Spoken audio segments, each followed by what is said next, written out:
A Receita Federal começou a enviar cerca de 550 mil cartas para contribuintes em todo o país, cujas declarações relativas ao exercício 2021, ano calendário de 2020, apresentam indícios de inconsistências que podem resultar em autuações futuras.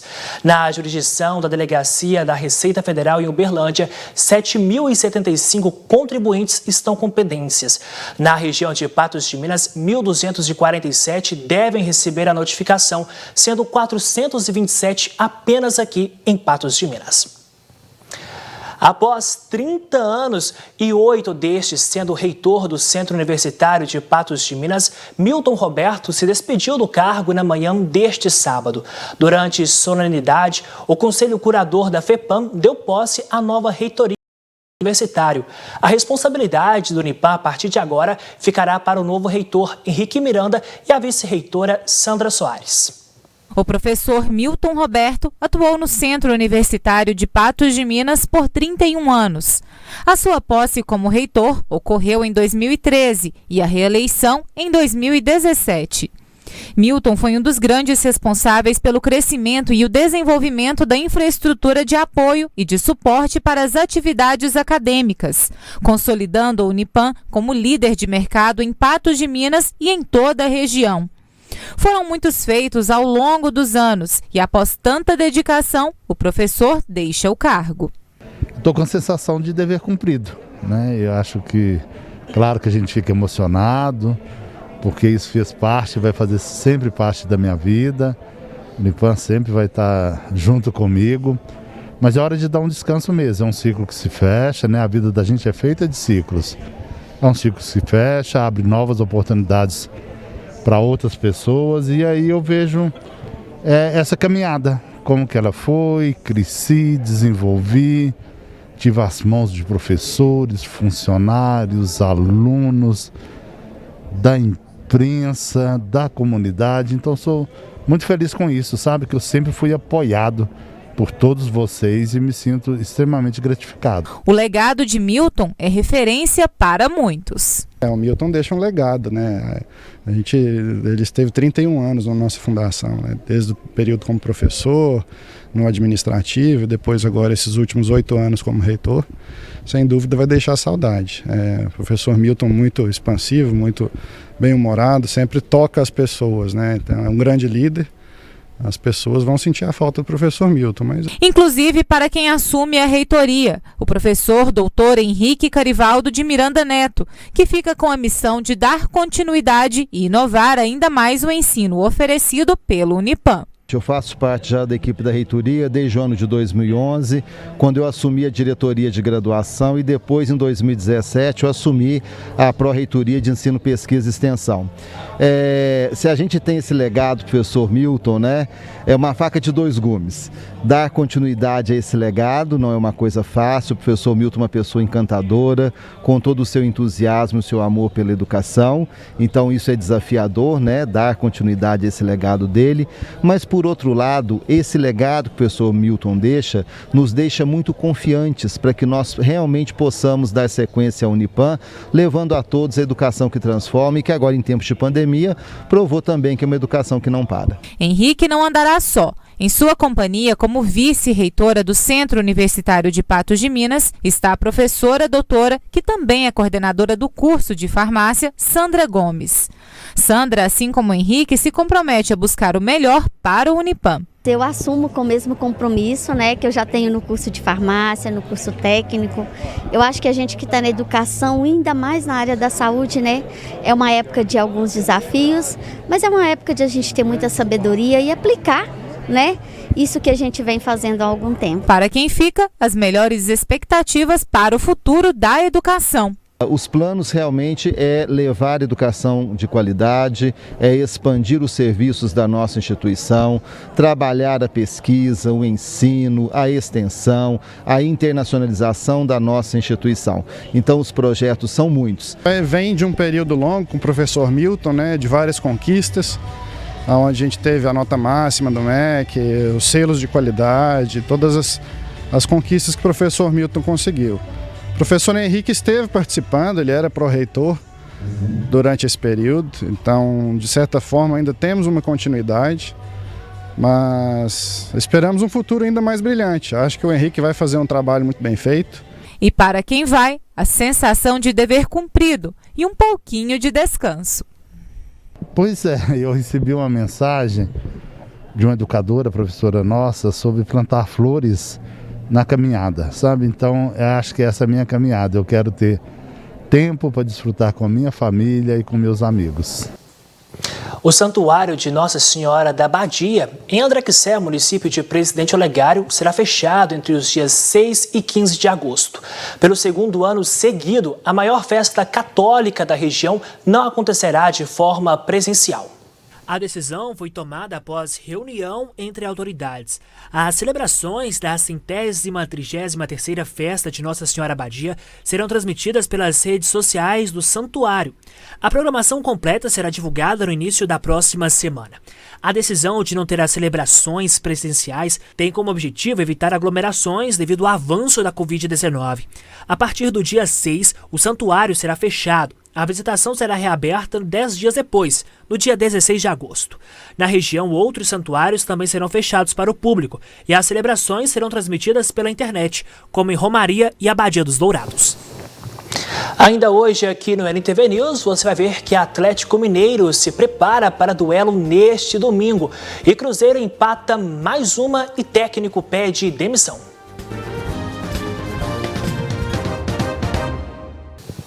O Brasil avançou à semifinal do torneio de futebol masculino da Olimpíada de Tóquio. Neste sábado, a seleção comandada por André Jardine derrotou o Egito por 1-0 pelas quartas de final. Na próxima terça-feira, os brasileiros decidem vaga na final contra o México, às 5 horas da manhã, pelo horário de Brasília. Os mexicanos se classificaram ao golearem a Coreia do Sul por 5-2 na prorrogação. No mesmo dia em que acontece a semifinal, às 8 horas da manhã, pelo horário de Brasília, o Japão e a Espanha disputam a outra vaga. Por falar em futebol, o Cruzeiro chegou a 9 jogos sem vencer pela Série B do Campeonato Brasileiro e o técnico Mozart pediu demissão. O time celeste empatou na noite de ontem com Londrina por 2-2. A Raposa saiu na frente ainda no primeiro tempo. Aos 14 minutos, Bruno José entra na área, percebe a presença de Marcelo Moreno, faz o cruzamento, a bola desvia na zaga adversária e vai parar na rede, para a alegria do jogador estrelado e companheiros, inclusive os que estavam no banco de reservas, que comemoraram muito. Não temos os lances, mas o Cruzeiro tomou a virada e o placar ficou em 2-1 ainda na primeira etapa.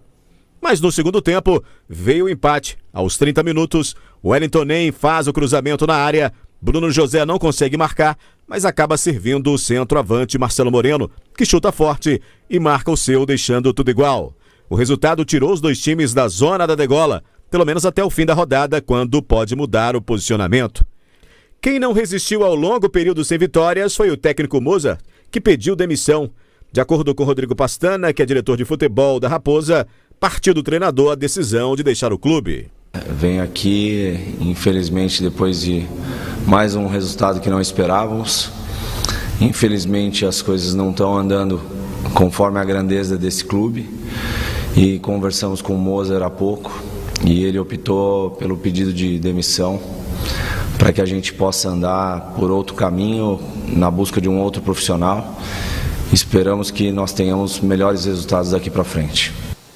Para o lugar de Mozart estão sendo ventilados alguns nomes, como os de Dorival Júnior, Vanderlei Luxemburgo e Rogério Ceni. Agora quem está feliz da vida é o Atlético Mineiro, né? Amanhã o time joga às 4 horas da tarde contra o Atlético Paranaense em casa, no Mineirão, em partida válida pela 14ª rodada do Brasileiro. O time vem de vitória seguida pela Série A e Copa do Brasil. E para o polivalente Natan, as duas últimas partidas diante do Bahia foram especiais.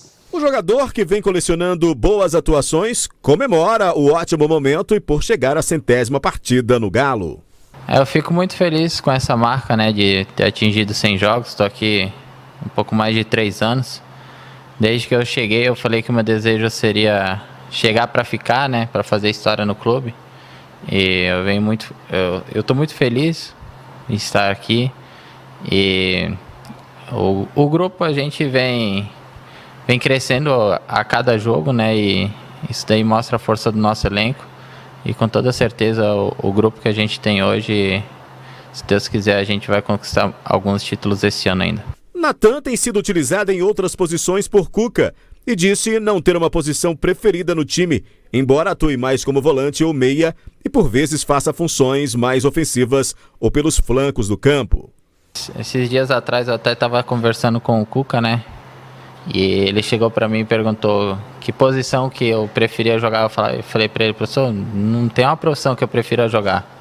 Eu quero estar dentro de campo, né? Sempre que eu puder ajudar, eu independente de posição. E eu falei, dependendo do jogo, às vezes eu gosto de jogar um pouco mais recuado, dependendo do jogo eu gosto de jogar um pouco mais para frente. E no tanto que contra o Bahia ele me colocou de centroavante, né? E eu consegui fazer o gol ali no rebote.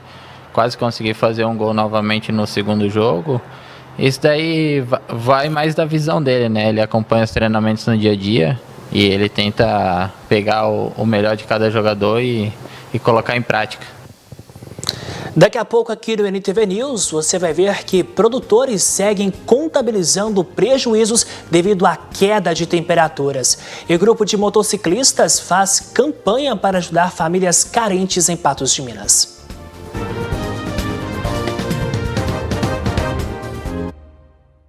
Uma força-tarefa foi criada pela Emater, empresa vinculada à Secretaria de Estado de Agricultura, Pecuária e Abastecimento, em apoio à busca de soluções para perdas ocasionadas pelas geadas que vêm atingindo Minas Gerais. Além dos técnicos regionais da empresa, equipes do programa Certifica Minas Café e de coordenadores regionais reforçarão o multirão. De acordo com a Emater, a produção de laudos a pedido de agricultores e prefeituras será feita gratuitamente para pequenos produtores, enquanto os médios e grandes precisarão pagar pelo serviço. O levantamento do órgão sobre as geadas recentes envolveu 194 municípios e desses, 167 tiveram incidência em algum nível de impacto nessa cultura. O sul de Minas foi a região mais atingida, com 77,8% de todos os municípios afetados, seguido pelo Triângulo Alto Paranaíba, que representou 21% das lavouras prejudicadas, totalizando em torno de 173,6 mil hectares atingidos. São cerca de 9.500 produtores afetados. Com previsão de temperaturas baixas e geada dos últimos dias, chegando a mínimas de 6 graus em algumas cidades, em Patos de Minas, produtores rurais tiveram prejuízos nas plantações. Após dias de frio intenso, principalmente na madrugada, alguns produtores de Patos de Minas amargaram prejuízos em suas plantações, como é o caso de Walter, produtor de milho e feijão. A geada que atingiu a região nos últimos dias queimou boa parte de suas plantações. Teve sim, foi quase que o feijão foi mais ou menos, até a perda de uns 60%, 70%. Uai, agora vamos ver o que vai acontecer, se às vezes não gear mais e ver o que vai acontecer. Agora essa é outra planta, né, para recuperar. O senhor relata que a perda foi grande e que não sabe quando conseguirá recuperar o prejuízo, uma vez que o investimento nas plantações é grande. Começa do zero, tem que plantar de novo para esperar mais. Vinha outra safra, né? Aí é dos 90, 100, 120 dias. Para ver o que se acontece, se dá para ganhar alguma coisa, mas é difícil. Em contrapartida, José Ribeiro, produtor de legumes e hortaliças há 30 anos, conseguiu proteger sua horta e evitou perdas. A gente já previne bastante, porque a gente olha para o tempo, vê que vai gear, a gente molha muito bem no dia anterior, então aí não tem o perigo de queimar. Né? A gente levanta no outro dia, liga as irrigação também lá, molha tudo.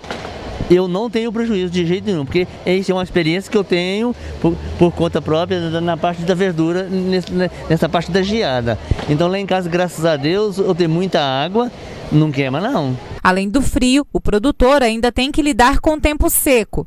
Para aliviar, ele investiu em estrutura hídrica. Porque isso é a parte minha, que eu tenho muita água lá em casa, graças a Deus. Então eu previno muito bem. Então a gente vê o comentário por fora nas internet que vem chegando muito frio, a geada possa dar prejuízo, né? Então eu já me previno muito bem antes de acontecer.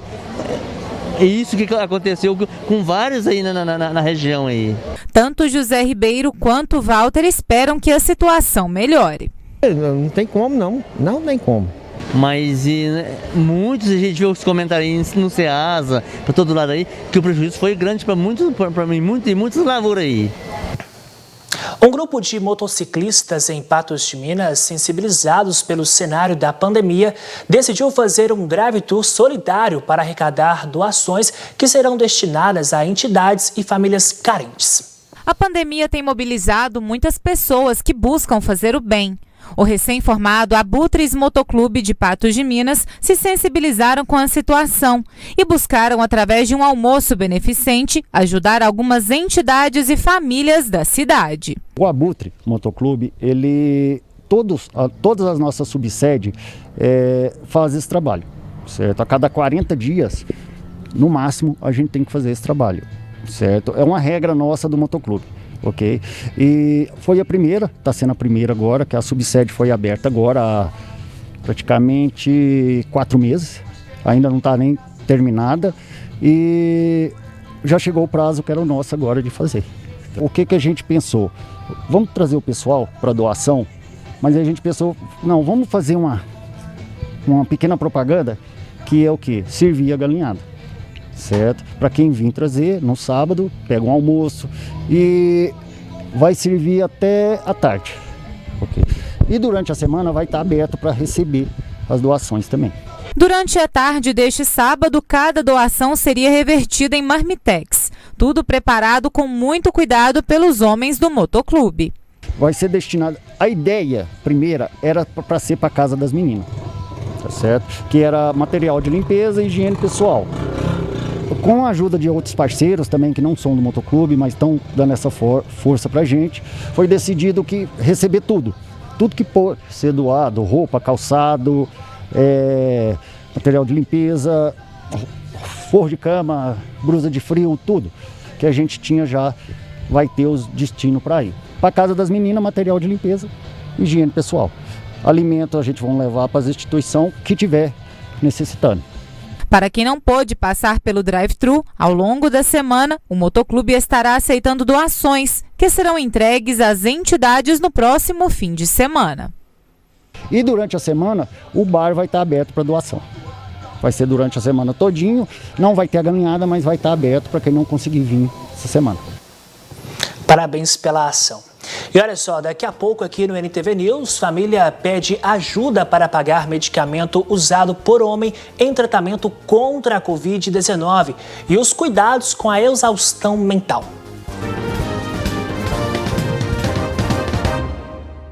O ato de uma ginasta nos últimos dias chamou a atenção. Simone abandonou a competição após não alcançar a meta.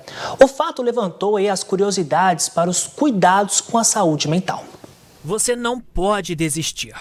Chegou até aqui, agora continua. É sua obrigação. Você precisa continuar. As palavras de afirmação, por vezes, podem ser encaradas como incentivo. No entanto, podem servir para contribuir com exaustão emocional. Os padrões impostos àqueles que, por vezes, pensaram em desistir, porém, continuaram mesmo sem querer. Se tornou quase que praxe em atuais conversas de amigos e familiares a fala que está cansado mentalmente. Este cansaço acontece quando o indivíduo chega ao seu limite.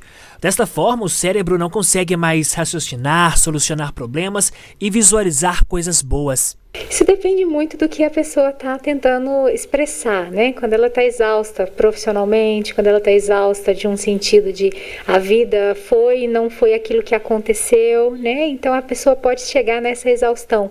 Depende do que ela está tentando buscar, o que é o ideal, o que ela propôs para a própria vida. Sinais tanto físicos quanto emocionais, né? A gente vê muito o que é corriqueiro, insônia, uma gastrite, uma enxaqueca. A pessoa para o físico às vezes adoece fisicamente. A gente pode pensar em doenças como, por exemplo, o câncer, que tem muito fundo emocional, né? Alguns não, outros sim, né? A gente pode entender que sinais tanto emocionais quanto físicos, né? O choro. Recentemente, a atitude de desistir da competição em Tóquio da ginasta Simone chamou a atenção. Após não atingir êxito, a jovem abandonou o local de provas. A ação pode ser encarada de duas formas.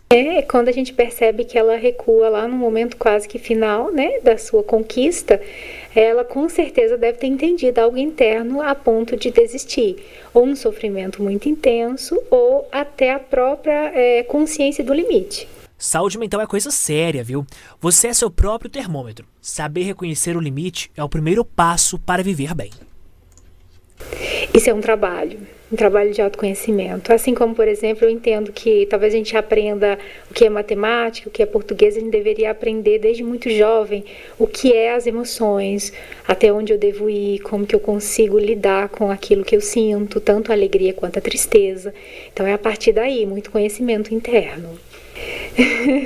Atividade física é um dos pontos muito importantes, né, que a gente coloca, atividade física, né, um cuidado com a alimentação, um cuidado com o que se pensa, o que se vive, né, as experiências com amizades também é muito importante, né, o que é positivo, o que a pessoa consegue, né, de fato a pessoa tem que entender o que é bom, né, o que ela identifica como bom e vivenciar, estimular a própria vida. E a Agência Nacional de Vigilância Sanitária informou hoje que recebeu pedido para a realização de estudos de fase 1 e 2 da vacina Spikevax. O imunizante está sendo desenvolvido pelo CT Vacinas, Centro de Pesquisas em Biotecnologia da Universidade Federal de Minas Gerais, em parceria com a Fundação Ezequiel Dias. A análise da Anvisa considerará a proposta do estudo, o número de participantes e os dados de segurança obtidos até o momento nos estudos pré-clínicos, que são realizados em laboratório e animais. A solicitação foi enviada na última sexta-feira.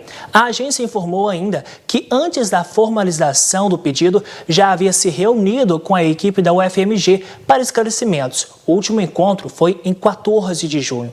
Foram discutidas questões como o andamento dos testes e os aspectos regulatórios que devem ser atendidos para a submissão do pedido. E por falar em vacinas, dados informados pela Prefeitura de Patos de Minas até este sábado sobre a vacinação contra a Covid-19 apontam que 81.550 primeiras doses já foram aplicadas, o que corresponde a 72,55% da população estimada acima de 18 anos. 38.114 patenses já receberam a segunda dose. 3.860 doses únicas foram aplicadas. 41.974 pessoas estão com esquema vacinal completo, 2 doses ou dose única. Em percentual, 38,14% da população acima de 18 anos. É importante que você se vacine por você e pelo outro. Afinal, vacinas salvam vidas. Agora a gente mostra apelo dos familiares do Renato. Ele contraiu a Covid-19 e agora precisa de ajuda para custear os tratamentos.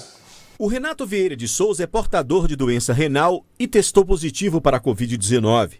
O irmão do paciente conta que o quadro agravou, chegando à internação com o comprometimento dos seus pulmões.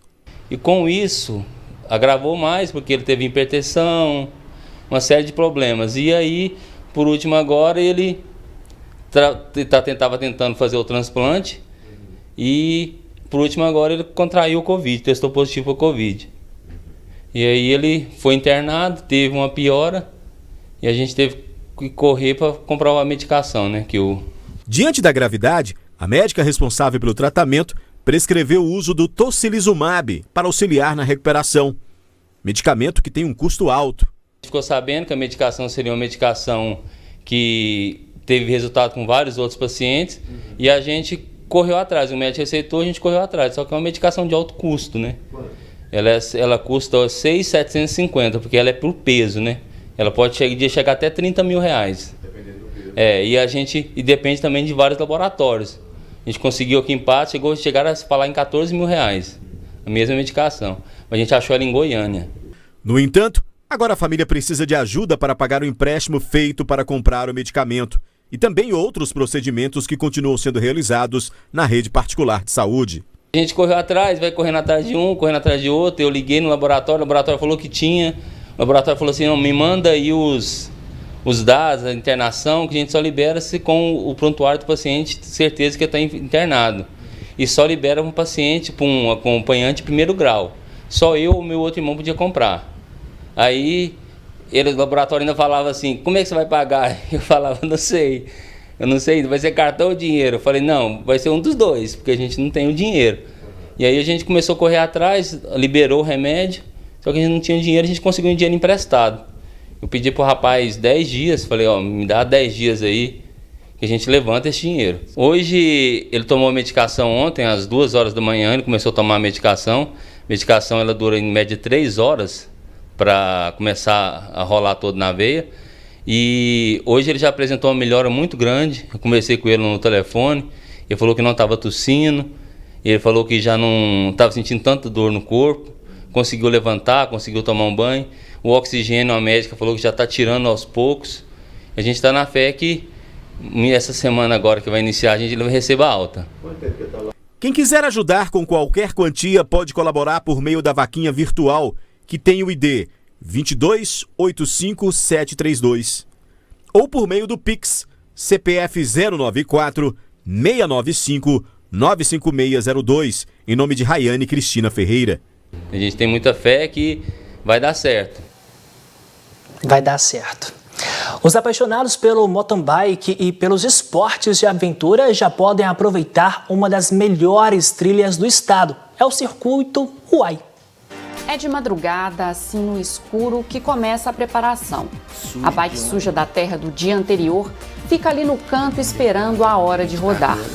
Carro de apoio preparado, é hora de partir. Desde a década de 90, Carlos vive a paixão pelas bikes e hoje passa por um novo desafio. A gente está em Chapada, a gente já percorreu 204 quilômetros, já fez o trajeto Sabará-Catas Altas, que foi o primeiro ponto de parada. E depois de Catas Altas a gente chegou até aqui. Carlos está percorrendo um caminho gigante em muitos aspectos. Aqui no mapa dá para ter uma noção. São mais de 1.040 quilômetros contornando BH. E pelas imagens produzidas no trajeto, dá para ter uma noção de como a beleza também é enorme. A estrada real e o contorno das montanhas são parte da riqueza encontrada no circuito Uai. A criação de um circuito como esse é um guia que facilita para quem for fazer, para quem for percorrer esse trajeto, o conhecimento e visualizar um monte de lugar bonito, né? Porque a gente passa em paisagens que são muito bacanas, sensacionais. O circuito Uai nasceu de um grupo de amigos apaixonados por bicicletas e conhecedores de belas trilhas do nosso estado. O objetivo aqui não é criar uma competição, mas sim valorizar a nossa mineiridade e ainda democratizar o acesso. Eu fui convidado para ir fazer Santiago Compostela, lá na Europa. Pô, é uma magnífica cicloviagem, só que difícil a logística dela e um custo alto também. E aí eu fiquei pensando, já que nós temos trilhas perfeitas, lugares lindos para ir, no meu caso, eu tinha que ficar perto de casa, porque a qualquer momento eu tinha que voltar para trabalhar. Eu falei assim, eu vou tentar fazer isso. E comecei a desenhar, e comecei a ir no final de semana. Quem pensa que o negócio é só andar de bicicleta se engana.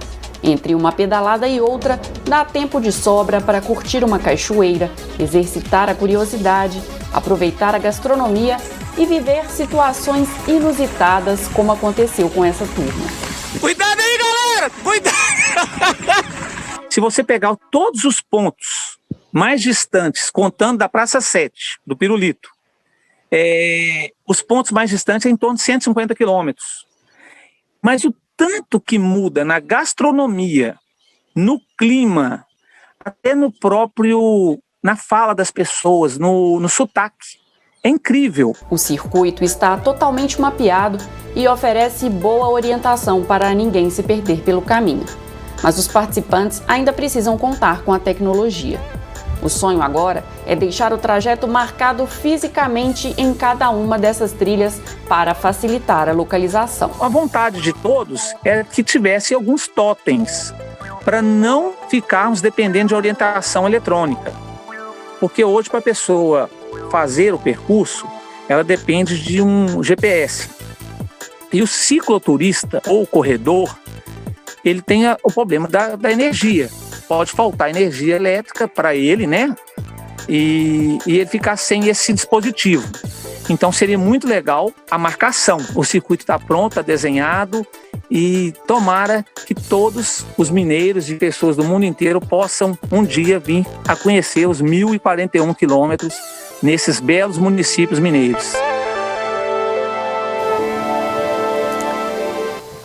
E você, se aventuraria nesse percurso? Mais informações você tem no patosja.com.br. Nós voltamos a nos encontrar na segunda-feira. Uma boa noite para você, um excelente final de semana.